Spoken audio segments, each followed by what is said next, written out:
Réseaux convergents.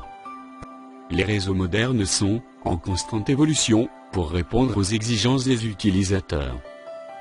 Si les premiers réseaux de données se limitaient à échanger des informations reposant sur des caractères entre des systèmes informatiques connectés, les réseaux téléphoniques, radio et de télévision traditionnels ont été gérés séparément des réseaux de données. Auparavant, chacun de ces services nécessitait un réseau dédié, avec des canaux de communication différents et des technologies différentes, pour transmettre un signal de communication particulier. Chaque service avait son propre ensemble de règles et de normes, destinées à garantir les communications. Imaginez une école construite il y a 40 ans. À cette époque, les classes étaient reliées au réseau de données, au réseau téléphonique et au réseau de télévision.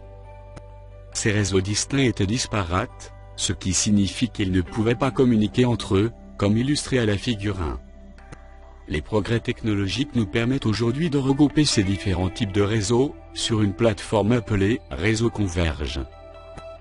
Contrairement aux réseaux spécialisés, les réseaux convergents peuvent transmettre des sons, des flux vidéo, du texte et des images entre différents types d'appareils, par le biais d'un même canal de communication et d'une même structure réseau, comme illustré à la figure 2.